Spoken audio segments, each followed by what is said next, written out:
अस्सलाम वालेकुम बेटा, आवाज़ आ रही है आप लोगों को? तो ये बता दें और थोड़ी देर हम वेट करेंगे ताकि स्ट्रेंथ इन क्लास की इंक्रीज हो जाए। तो फिर हम आज का टॉपिक स्टार्ट करेंगे, पार्टीशन कोफिशिएंट।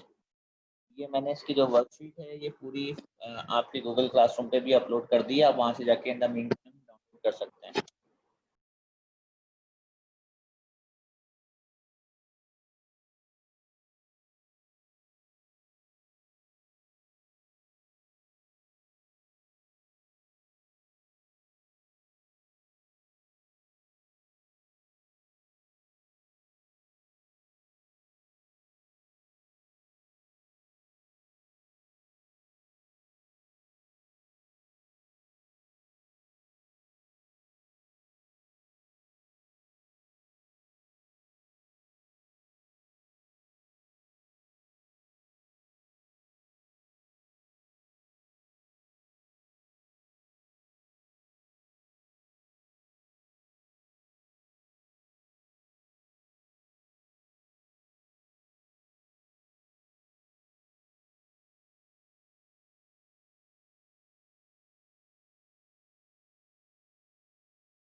चलिए क्लास स्टार्ट करते हैं क्योंकि टाइम हो गया है। जिन्होंने ज्वाइन करना था कर लिया है।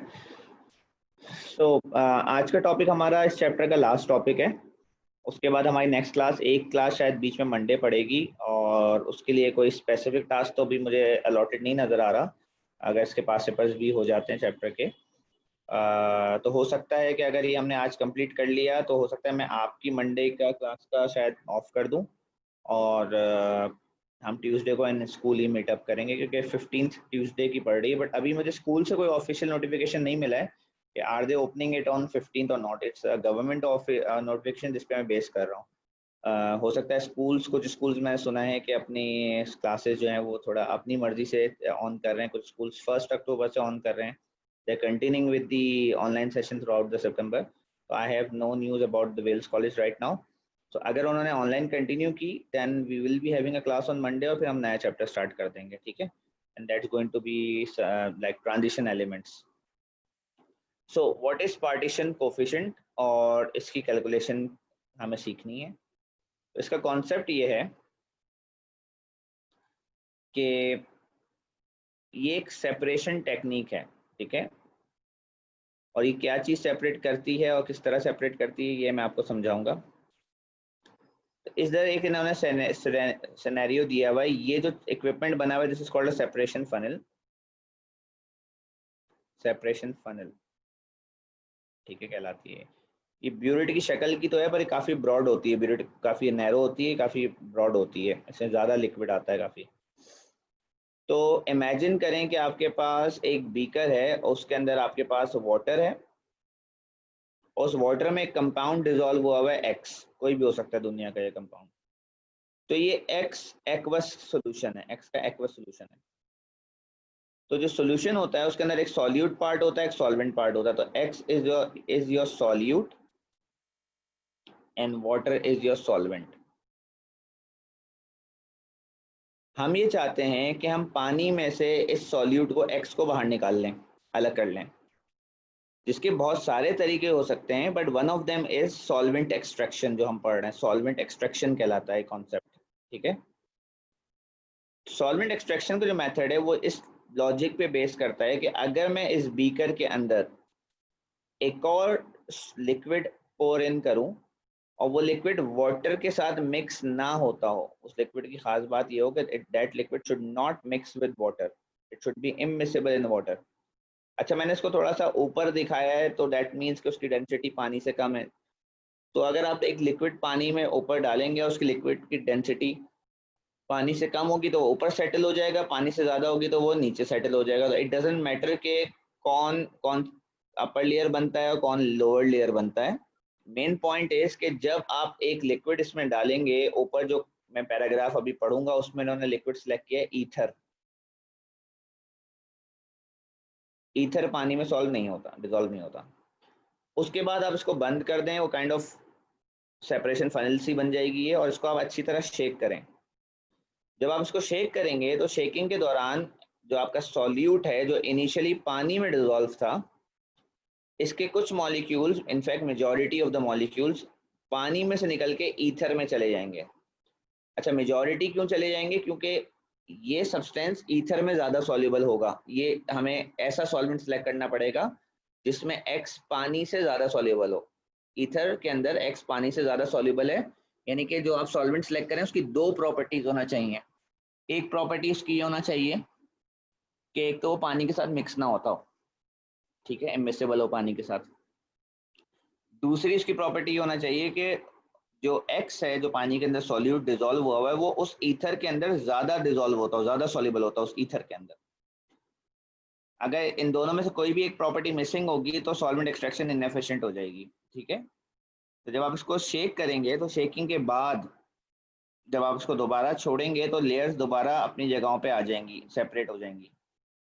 तो फिर ये कहते हैं कि सॉल्यूट अपने आप को पार्टीशन कर लेता है, सॉल्यूट अपने आप को डिवाइड कर लेता है इन दोनों सॉल्वेंट लेयर्स के अंदर। उस लेयर में ज्यादा मॉलिक्यूल्स चले जाते हैं जिसमें वो ज्यादा सॉल्युबल है, जैसे कि यहाँ पर ऊपर दिखाया हुआ है x molecules are more soluble in ether. ऊपर वाली लेयर ये ईथर की दिखा रहे हैं, इसका रेफरेंस इन्होंने यहाँ से उठाया कि ऊपर वाला लेयर ईथर का है। नीचे वाला मॉलिक्यूल, नीचे वाली लेयर जो है वो वाटर की है, और इसके अंदर कहा है कुछ ही मॉलिक्यूल रह गए हैं पानी के अंदर, ज्यादातर मॉलिक्यूल निकल के ऊपर चले गए, सही है। फिर अगर देखें तो ये मॉलिक्यूल की एक मूवमेंट अपसाइड और एक मॉलिक्यूल मूवमेंट डाउन साइड दिखा रहे हैं, दैट इज कि ये मॉलिक्यूल इन लेयर्स के बीच में मूव कर रहे होते हैं।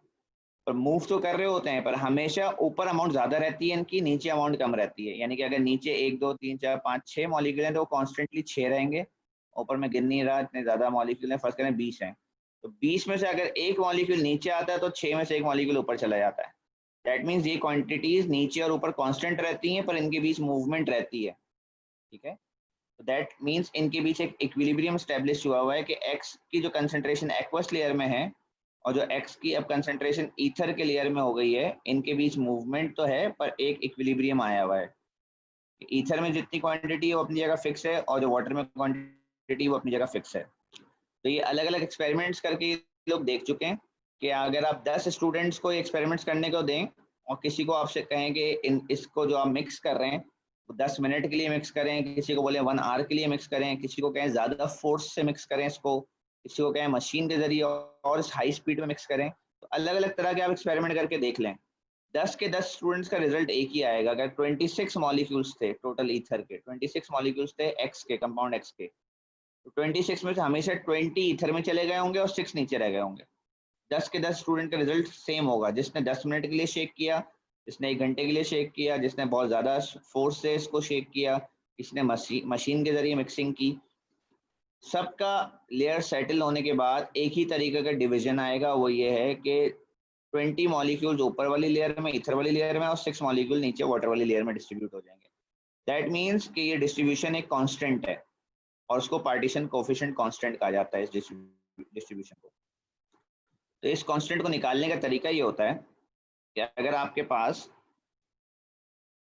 x की कंसंट्रेशन वाटर में आ जाए और x की कंसंट्रेशन ईथर में आ जाए तो आप इसका रेशो ले लें, हमेशा बड़ी वैल्यू को छोटी वैल्यू से डिवाइड कर दें। ठीक है, बड़ी वैल्यू को छोटी वैल्यू से डिवाइड कर दें। तो x की जो कंसंट्रेशन ईथर में है वो बड़ी वैल्यू होगी क्योंकि उसमें वो ज़्यादा सॉल्युबल है, उसको डिवाइड कर दें वाटर से, तो आपके पास एक कांस्टेंट आ जाएगा, यूजुअली तो Kc आएगी। उसी Kc को Kpc कहा जाता है, पार्टीशन कोफिशिएंट। ठीक है, पार्टीशन कोफिशिएंट का सॉल्वेंट एक्सट्रैक्शन से क्या ताल्लुक है? सॉल्वेंट एक्सट्रैक्शन एक अलग मामला है जो अभी हम स्टार्ट करेंगे। पहले हम आपको पार्टीशन कोफिशिएंट समझा रहे हैं कि पार्टीशन कोफिशिएंट क्या चीज़ है, जो कि सॉल्वेंट एक्सट्रैक्शन को समझने के लिए बेसिक्स है। पार्टीशन कोफिशिएंट का कॉन्सेप्ट ये है कि जब आपके पास एक सॉल्यूशन हो और आप उसके सॉल्यूट को हासिल करने के लिए उसके ऊपर दूसरा सॉल्वेंट डालेंगे, इनिशियली आपके पास सॉल्यूशन नंबर 1 था, इसको हासिल करने के लिए आपने सॉल्वेंट नंबर 2 ऐड करके मिक्स किया।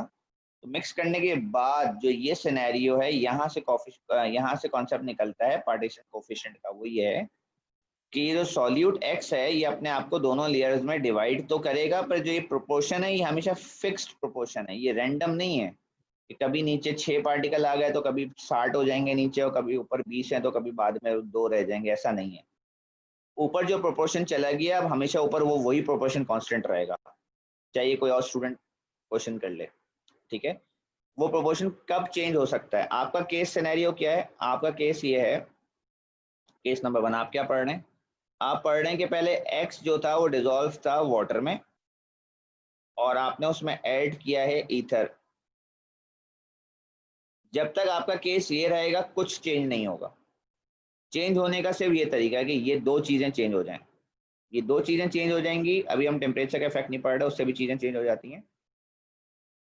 केस नंबर 2 कि x डिसॉल्व हो वाटर में जैसे केस 1 में, पर आप जो ऐड करें वो ईथर ऐड ना करें, आप कोई और सॉल्वेंट ऐड करें जो कि पानी में इमिसिबल हो, जैसे कि बेंजीन ऐड कर दें। बेंजीन भी एक लिक्विड है जो पानी में इमिसिबल है, या हेक्सेन ऐड कर दें। तो अब डिस्ट्रीब्यूशन चेंज हो जाएगी क्योंकि अब सॉल्यूट अपने आप को वाटर और ईथर के बीच डिवाइड नहीं कर रहा, अब सॉल्यूट अपने आप को वाटर और कोई और सॉल्वेंट जैसे बेंजीन या हेक्सेन के बीच डिवाइड कर रहा है। उसका पार्टीशन कोफिशिएंट, उसका डिवीजन एक अलग होगा। ये बात समझ में आती है? पर चलें आपका सॉल्वेंट 1 भी वाटर रहे और जो आप ऐड करें वो भी ईथर करें, पर आप अपना सॉल्यूट ही चेंज कर दें, सॉल्यूट कोई और सब्सटेंस हो जाए, वाई हो जाए, तो एक डिफरेंट केपीसी आ जाएगी। तो केपीसी जब चेंज होती है तो वो सिर्फ या तो सॉल्वेंट्स बदल जाएं, सॉल्यूट सेम रहे तो चेंज हो जाती है, या सॉल्वेंट सेम रहे और सॉल्यूट बदल जाए तो चेंज होती है। जब तक सॉल्यूट सॉल्वेंट 1 और सॉल्वेंट 2 सेम है, आपकी एक कांस्टेंट पार्टीशन कोफिशिएंट रहेगा। और इसको हम कैलकुलेट करने जा रहे हैं कि पार्टीशन कोफिशिएंट की वैल्यू कैसे कैलकुलेट करते हैं इन अ गिवन सिस्टम। तो एक सिस्टम में 3 चीज़ें होती हैं, सॉल्यूट और 2 सॉल्वेंट्स। उस सॉल्यूट का डिवीजन उन 2 सॉल्वेंट्स के बीच हमेशा एक कांस्टेंट रेशो से होता है, वो रेशो केपीसी कहलाता है और हम वो कैलकुलेट करेंगे अभी, जिसके ऊपर हम अपना नेक्स्ट टॉपिक, जो मेन टॉपिक है आज का, सॉल्वेंट एक्सट्रैक्शन को बेस करेंगे। यहाँ तक सबको समझ में आया बेटा? तो जरा चैट में बता दें, कोई सवाल है तो माइक अनम्यूट करके पूछ लें ताकि फिर हम आगे प्रोसीड कर सकें। आगे मैं आपको सिखाऊंगा कि ये पार्टीशन कोफिशिएंट की वैल्यू एक्सपेरिमेंटली कैसे निकाली जाती है।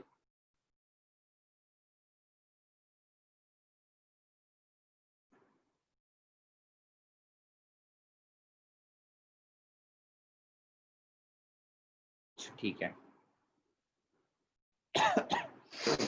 अब यहाँ पर आपको सिखा रहे हैं कि भाई ये पार्टीशन कोफिशिएंट की वैल्यू तुम कैसे निकाल सकते हो। ये देखें, तो मेरे साथ वर्कआउट कीजिएगा इसको।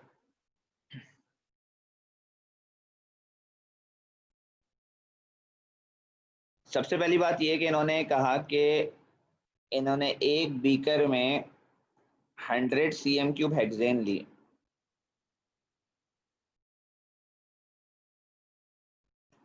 और उसके अंदर 2 ग्राम एक कंपाउंड आर डाल दिया और ऊपर से इन्होंने इसके ऊपर 50 cm³ वाटर डाल दिया, 50 cm³ वाटर डाल दिया और इसको शेक कर दिया। ठीक है। बाद में इन्हें पता चला आफ्टर शेकिंग, यहां से मैं पढ़ रहा हूँ एट इक्विलिब्रियम, इन्हें पता चला कि यार जो पानी है उसमें 0.4 ग्राम आर पड़ा हुआ है। पानी वाली लेयर में, वाटर वाली लेयर में, वाटर के अंदर 0.4 ग्राम आर का पड़ा हुआ है।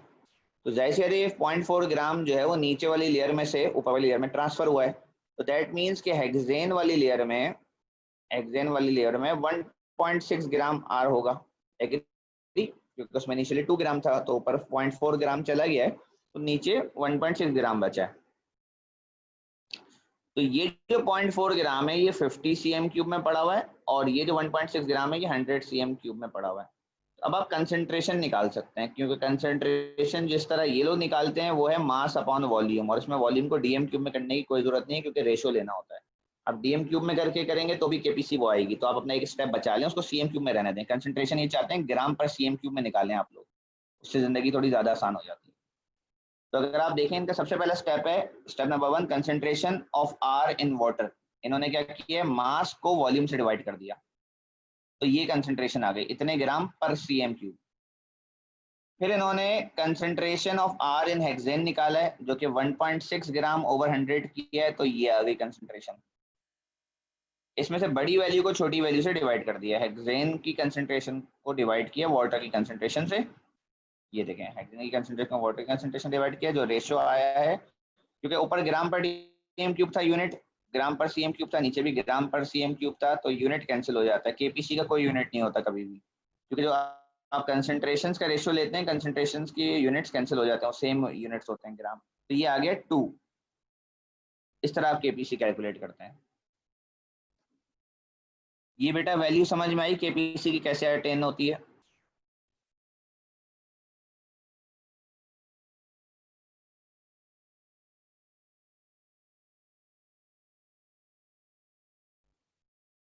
किसी को इसमें कोई पार्ट में प्रॉब्लम है तो पूछ लें, कैलकुलेशन के कैसे केपीसी निकली।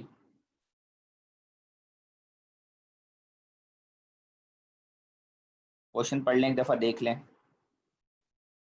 अब हम जाएंगे कि अगर आपके पास किसी सॉल्यूट और किसी 2 सॉल्वेंट के बीच की केपीसी की वैल्यू पहले से पता हो, तो वो आपको सॉल्यूट को एक्सट्रैक्ट करने में क्या मदद फराहम करती है?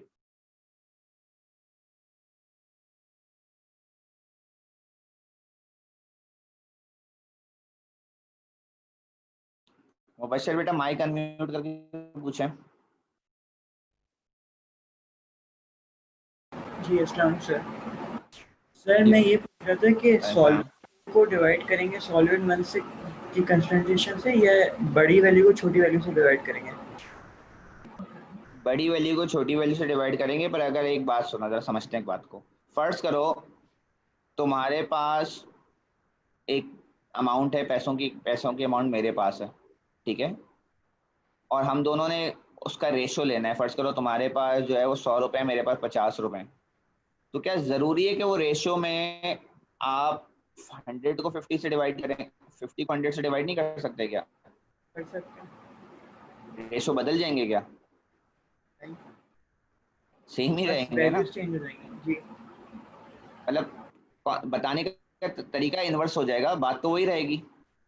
जैसे एक होगा, एक तरीका ये होगा कि जी मुबश्शिर के पास अली आशिर से दुगने पैसे हैं, आंसर 2 आएगा। अगर आप 50 को 100 से डिवाइड करेंगे तो आप ये बोलेंगे जी अली आशिर के पास मुबश्शिर से आधे पैसे हैं, क्योंकि आंसर 0.5 आएगा। इन दोनों बातों में क्या फ़र्क है?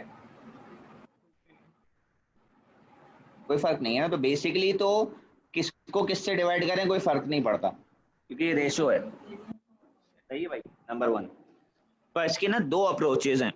अप्रोच नंबर 1 ये है इसकी कि अगर सॉल्यूट पहले से किसी चीज में एग्जिस्ट कर रहा है, ठीक है, तो वो आपका रिएक्टेंट बन जाता है, और बाद में अगर उसमें कोई सॉल्वेंट डाला जाए हटाने के लिए तो वो प्रोडक्ट बन जाता है। तो according to the KC rule, product upon reactant होना चाहिए। तो उस केस में जो बाद वाला सॉल्वेंट ऐड होता है वो आपका न्यूमरेटर बनता है, और जो पहले वाला सॉल्वेंट होता है डिनोमिनेटर बनता है। इसकी मैं आपको एग्जांपल ये देता हूँ, जैसे कि फर्स्ट करें डायलिसिस होती है, किडनी फेलियर जिन लोगों को होता है या किडनी में जो भी प्रॉब्लम होती है इसके से डायलिसिस होती है। तो किडनीज का फंक्शन ही होता है कि आपके खून में दिन भर में जो आप खाते हैं या बाकी जो मेटाबॉलिक एक्टिविटीज बॉडी में होती हैं उससे जो हार्मफुल केमिकल्स निकलते हैं जो कि जिस्म में नहीं रहना चाहिए, उसको आपकी किडनीज फिल्टर करती हैं, उन केमिकल्स को आपके खून में से अलग करती हैं और यूरिन बना देती हैं, और आप एक्सक्रीट कर देते हैं उसको, बॉडी में से बाहर निकल जाता है। जिन लोगों का ये सिस्टम खराब हो जाता है उसके लिए उन्हें अपने ब्लड को प्यूरिफाई कराना पड़ता है, साफ कराना पड़ता है। इसको आप डायलिसिस कहते हैं आसान लफ्जों में। अब डायलिसिस में ये सॉल्वेंट एक्सट्रैक्शन नहीं होती, यही होता है। जब आप डायलिसिस मशीन पे बैठते हैं तो वो आपकी सिरिंज के जरिए आपकी वेन से ब्लड उस मशीन में चला जाता है। उस मशीन के अंदर एक लिक्विड होता है जो इस तरह के सॉल्वेंट्स होते हैं, जो आपके ब्लड में से उन केमिकल्स को अपने अंदर ट्रांसफर कर लेते हैं। तो आपका फर्ज करें जो ब्लड है वो पानी में होता है, तो वो सॉल्वेंट नंबर 1 हुआ ना, उसके अंदर हार्मफुल केमिकल्स हैं, टॉक्सिक केमिकल्स हैं,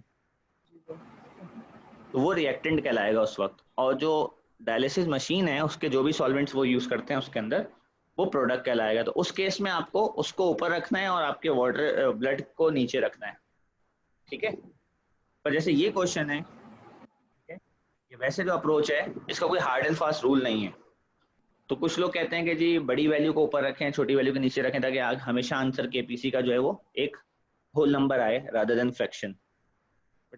एक्चुअली केमिस्ट्री में इसके कोई भी लॉजिक नहीं है, किसी को भी ऊपर किसी को भी नीचे रखकर आंसर निकाल सकते हैं। It's a ratio, it will always mean the same thing. सही है, कोई फर्क नहीं पड़ेगा। चलें अब आगे निकल बढ़ते हैं और हम इससे समझते हैं सॉल्वेंट एक्सट्रैक्शन क्या है। इसके अंदर एक वर्क एग्जांपल और दी हुई है जो कि आप खुद से पढ़ सकते हैं। उसके बाद 2 क्वेश्चंस दिए हैं सॉल्व करने के लिए जो कि आप खुद से प्रैक्टिस कर सकते हैं, और नीचे इनके आंसर्स दिए हैं।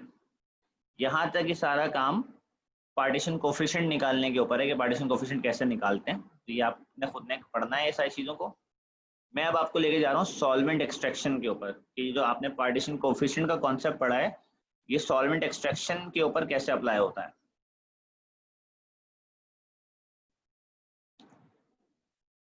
ठीक है, सॉल्वेंट एक्सट्रैक्शन पे ऐसे अप्लाई होता है कि अगर फर्ज करें आपको पता हो कि एक कंपाउंड पी है और पी अपने आप को ईथर और वाटर के दरमियान इस रेशियो में डिवाइड कर लेता है, 10:1 के रेशियो में। और वही मुबशिर आपकी बात, अगर वाटर ऊपर होता ईथर नीचे होता तो रेशियो क्या हो जाता, 1/10 हो जाता। फर्क क्या पड़ता, इट्स द सेम थिंग। 10/1 लिखो या 1/10 लिखो, बात एक ही है, ठीक है। ऑब्वियसली वहाँ ईथर नीचे आता और वाटर ऊपर होता। तो अब इन्हें ये बात पता है कि पी ने अपने आप को जिन 2 लिक्विड्स में डिवाइड किया वो ईथर और वाटर है, और किस रेशियो में डिवाइड करता है वो 10/1। यानी कि अगर 11 पार्ट्स हैं तो 11 पार्ट्स में से 10 पार्ट ईथर में चले जाएंगे, 1 पार्ट वाटर में रह जाएगा, टोटल 11 पार्ट्स में से। ये सिनेरियो समझ में आया बेटा? केपीसी दी हुई है इन्होंने, केपीसी दी हुई है इन्होंने। अब इससे सवाल ये शुरू होता है, सवाल ये शुरू होता है कि अगर हम एक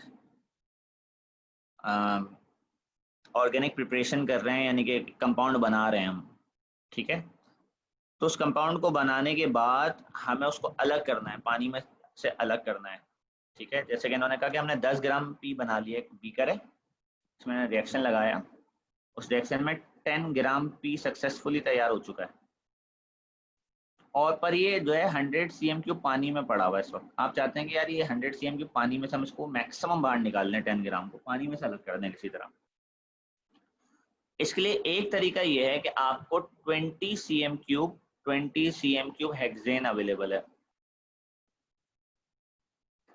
तो जब आप इसमें 20 सीएम क्यूब हेक्सेन डालकर शेक करेंगे, तो हम ये कैलकुलेट करना चाह रहे हैं कि हम कितने ग्राम, 10 ग्राम में से कितने ग्राम हासिल कर लेंगे, सही है।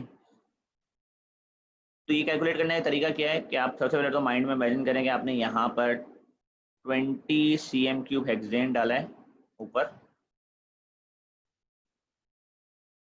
और इसको शेक किया। शेक करने के बाद अगर मैं इस वैल्यू को 10 को 11 से डिवाइड कर दूं, 10 को डिवाइड कर दूं 11 से, जो आंसर आएगा सिर्फ उतना हिस्सा वाटर में रह जाएगा, बाकी सारा हिस्सा हेक्सेन में चला जाएगा अकॉर्डिंग टू द केपीसी। सबसे आसान अप्रोच तो ये है, पर देखते हैं कि इनकी अप्रोच कैलकुलेशन बहुत लंबी है, ठीक है। एंड में आंसर वही आएगा जो मैंने अभी पहले ही बता दिया आपको।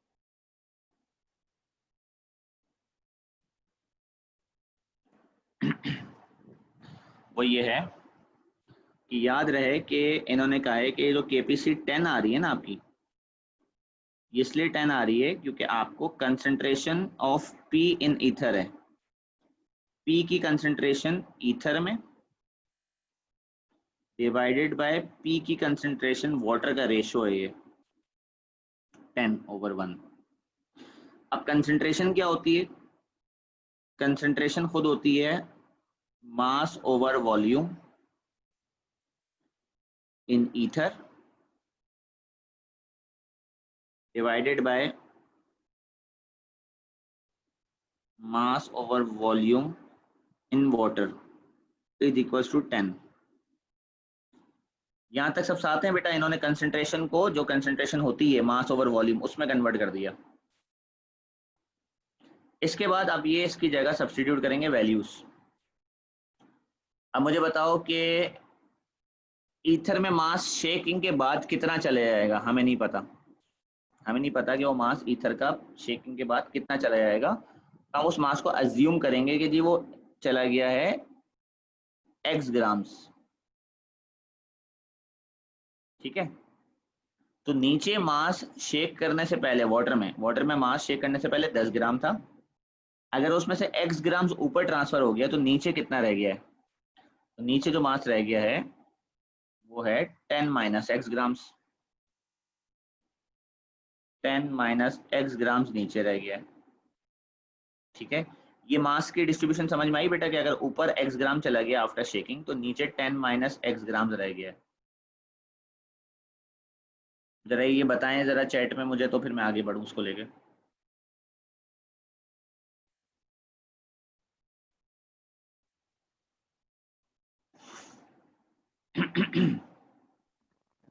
सर जी बेटा। सर जो आप डायरेक्ट अप्रोच बता रहे थे वो दोबारा बता दें। पहले ये ख़त्म कर लें फिर देखते हैं, ठीक है। अब आपके पास वॉल्यूम्स हैं, वॉल्यूम आपको पता है सबकी, मिटा के लिख रहा हूँ। जरा सबसे पहले बख्तावर कैलकुलेटर उठा लें आप। 20 और नीचे यहाँ पे 100, इसको x के लिए सॉल्व कर दें बेटा।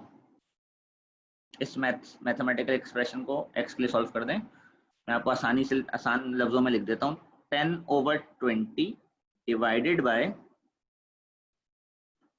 10 माइनस एक्स ओवर 100। डिवाइड को मल्टीप्लाई में चेंज कर सकते हैं, division can be change into multiply, is equals to 10। इस एक्सप्रेशन को सॉल्व करें and give me the value of x।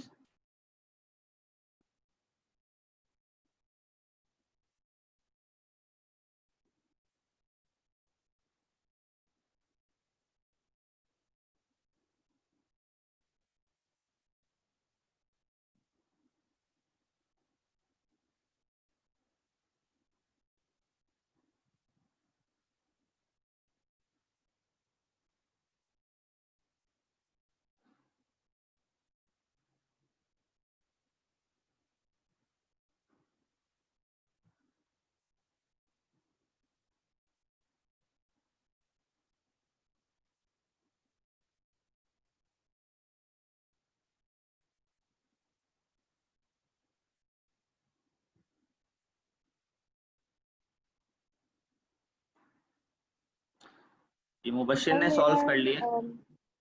6.67 20/3 आ रहा है जी, 6.67 है। 6.66 x की वैल्यू 6.67 या 6.666 आ रही है, ठीक है। तो वो जो आप कह रही थी ना डायरेक्ट वाला, वो इस तरह से होता है बेटा कि ये जो उन्होंने डिवीजन दिया था ना आपको,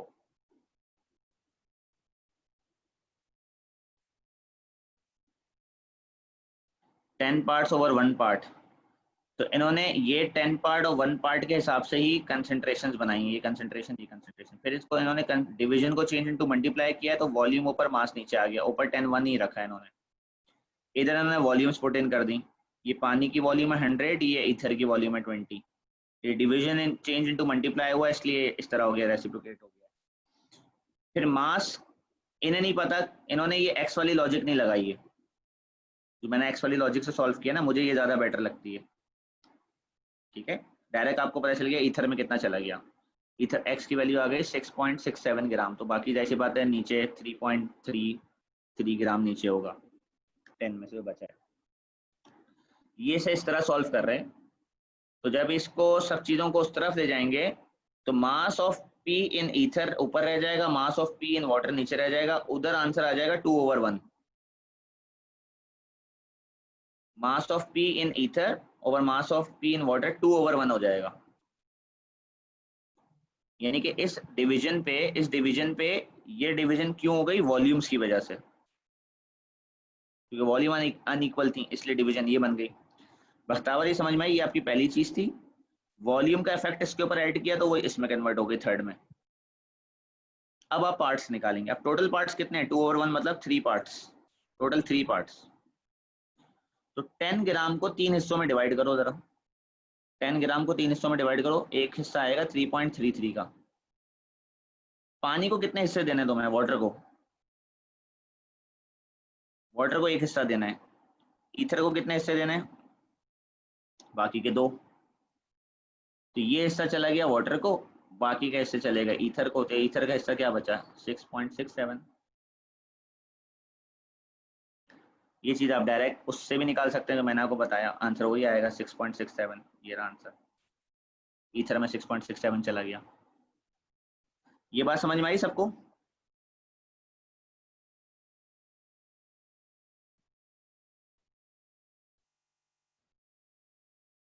जी, जितने बच्चे हैं समझ में आई सबको ये?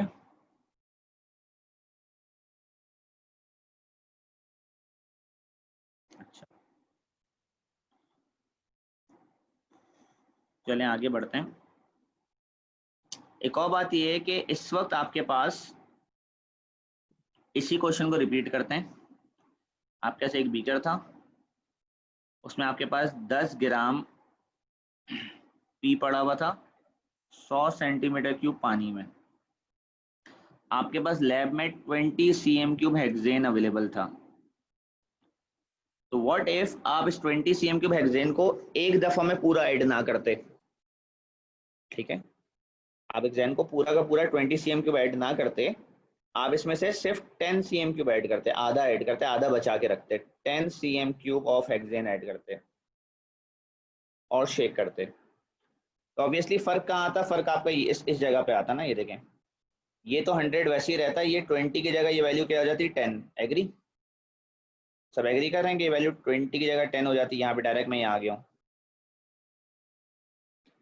ठीक है। मेरी कैलकुलेशन जो थी, जिस तरह मैं करवा रहा था, मेरी कैलकुलेशन में क्या था, mass upon volume divided by mass upon volume equals to 10, उसके अंदर क्या चेंजेस आ जाते हैं, ऊपर मास में वही अज्यूम करता है x ग्राम्स, वॉल्यूम अज्यूम हो जाता है 10 cm³ डिवाइडेड बाय, नीचे में अज्यूम करता है 10 minus x grams divided by 100, water का वॉल्यूम तो 100 cm³ ही रहता, टोटल आंसर इक्वल टू 10 हो जाता।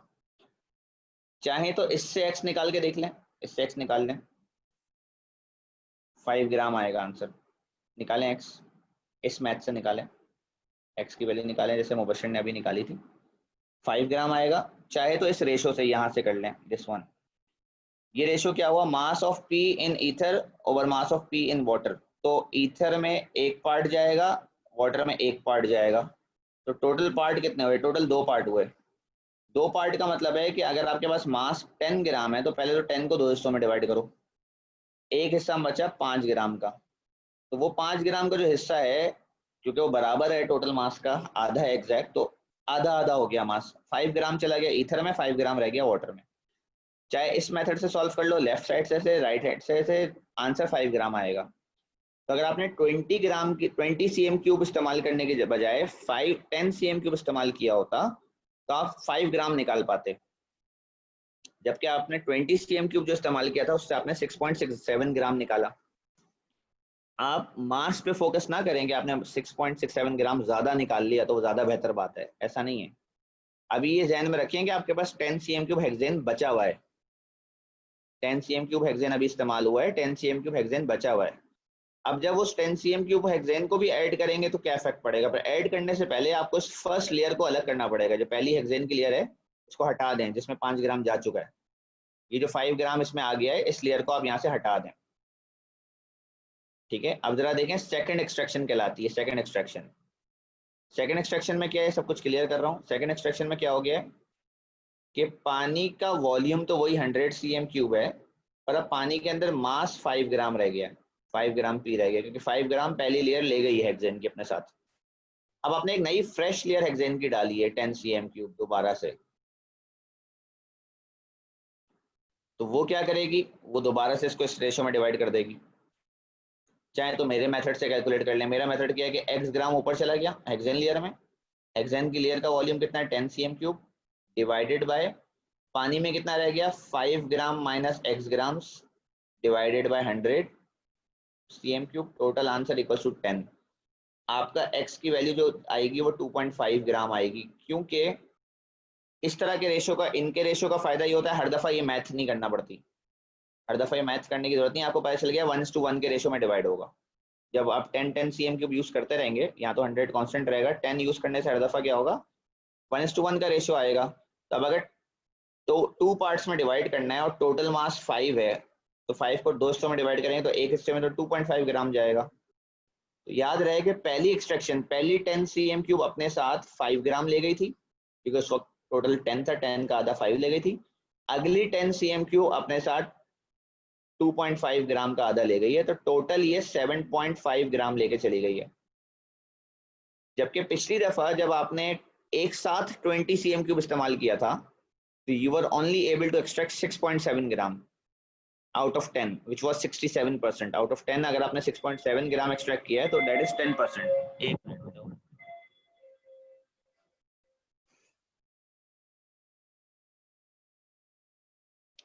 इस दफा आपने 7.5 ग्राम एक्सट्रैक्ट किया है, तो 7.5 ग्राम इज लाइक 75%। तो आपने सॉल्वेंट उतना ही इस्तेमाल किया है पर आपने एक्सट्रैक्शन को ज्यादा एफिशिएंट कर लिया। Now we extracting 7.5 gram rather 6.7 gram.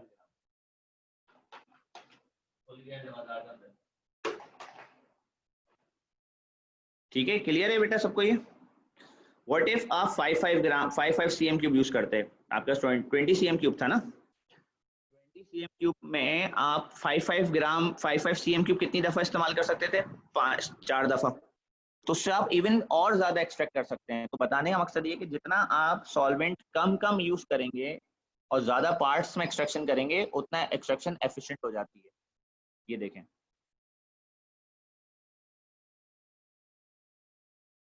Again यहाँ से स्टार्ट करते हैं। अब आपको ये मेथड ज्यादा आसान लगेगा, ये वाला।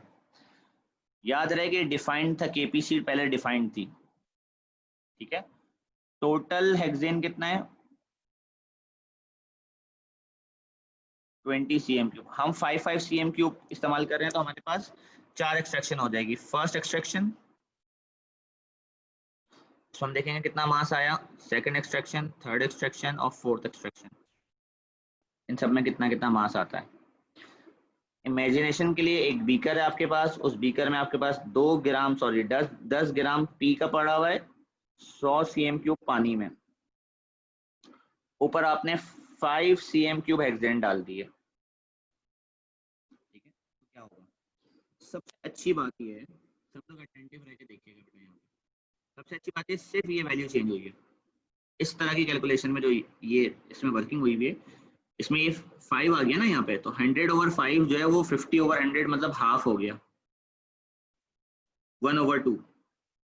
ठीक है, अगेन अभी भी टोटल 3 पार्ट्स है। For every 3 part of mass 1 part ends up in ether. तो आप क्या करेंगे, 10 ग्राम को डिवाइड करेंगे, 10 ग्राम को डिवाइड करेंगे 3 से, जो आंसर आएगा ना that will go into the ether, क्योंकि 1 पार्ट इस दफा ईथर का है। ईथर का एक हिस्सा है, पानी के 2 हिस्से हैं। आंसर क्या आएगा बेटा, 3.33। तो पहली एक्सट्रैक्शन में कितना चला गया, 3.33। पर आपको साथ में ये कैलकुलेशन भी रखनी है कि लेफ्ट कितना है। तो मुबश्शिर भाई जरा कैलकुलेटर उठाएं, माइक अनम्यूट करें अपना।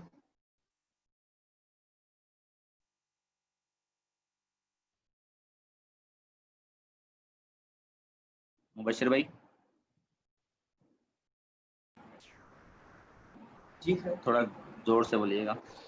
अच्छा, ये फर्स्ट एक्सट्रैक्शन समझ में आई आपको? जी अब पानी में कितना रह गया, सर 6.67। 6.67 को दोबारा 3 से डिवाइड कर दो। सर 2.223। 2.223 2.223। अच्छा, ये 2.223 को जरा 6.67 ग्राम में से माइनस भी कर दो, तो ये पानी में बचेगा ना। अब पानी में इतना बचेगा, क्या आंसर आया? 4.46।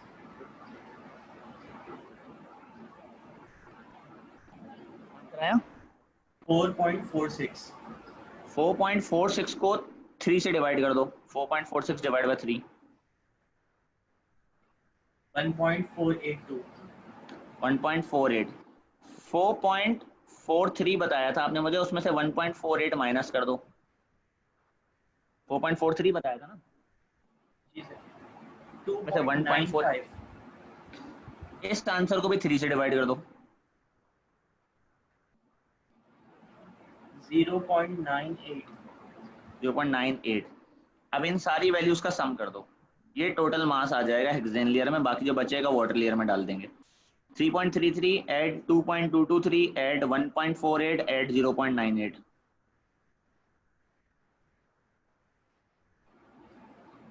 8.013। 8.01, 013। 8.01, तो 1.99 पानी में। हेक्सेन में कितना आ जाएगा, 80%। ये आपने वही 20 cm क्यूब यूज किया है। अगर एक दफा 20 cm यूज किया था, डायरेक्ट 20 cm क्यूब यूज किया था, 6.67 ग्राम यानी कि 67% एक्सट्रैक्ट हुआ था। 10 cm क्यूब करके किया था तो 7.5 ग्राम आया था। अब 5 cm क्यूब करके अगर 4 दफा किया है तो you are able to extract 8.01 gram. तो जैसे जैसे आप उस टोटल 20 cm क्यूब को मजीद छोटे डिविजन करते जा रहे हैं, 2.5 से करेंगे तो और एक्सट्रैक्ट कर लेंगे आप। समझ रहे बात को सब लोग?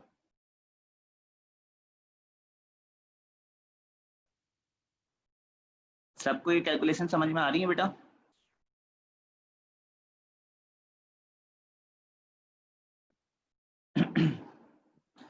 जी, सबसे ज़रा फीडबैक ले लें क्योंकि यहाँ टॉपिक ख़त्म हो गया है। तो कौन कौन है भाई हमारे साथ? फैजान सिराज ने तो मैसेज कर दिया है जी। उमर महमूद आपको समझ में आया? खुशबख्त, मोहम्मद अली, हसन आसिम, यस सर, उजैर अस्सलाम खान, वालेकुम। सारे मशहूद, क्लियर है ये? शुमाइल, सऊद बिन फैसल और सुलेमान, यूशा भाई, क्लियर है ये? जी सर। जी जी। यहाँ चैप्टर कंक्लूड हो गया आपका इक्विलिब्रियम। ठीक है, ये वर्कशीट मैंने अपलोड कर दी है। इस वर्कशीट के अंदर आगे भी कुछ क्वेश्चंस हैं आपकी प्रैक्टिस के लिए। मजीद आपने मंडे के लिए काम बचा के रख रहा हूँ वो मैं आपको अभी नहीं करा रहा, ताकि अगर मंडे को क्लास लेना पड़ गई, अगर ट्यूसडे ऑफ हुआ तो फिर वो काम हम मंडे को कर लेंगे। वो ये है कि इसके पास पेपर्स सीआई के इस टॉपिक के, तो वो आपके पास कहाँ गए? यहाँ पर जो आपकी वर्कशीट है,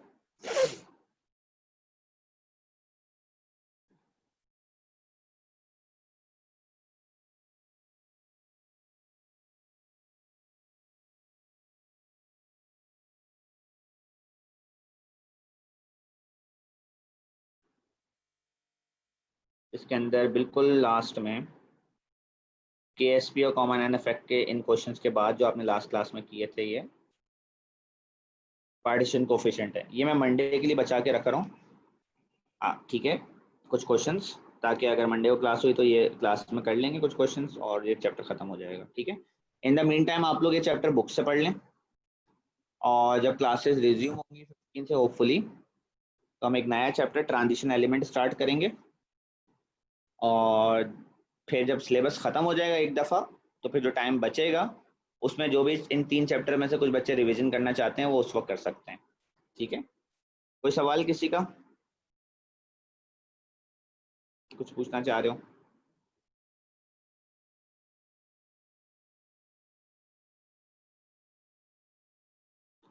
नहीं, बुक से ज़रूर पढ़ लीजिएगा बेटा इस चैप्टर को। ठीक है, चलें, अल्लाह हाफिज़।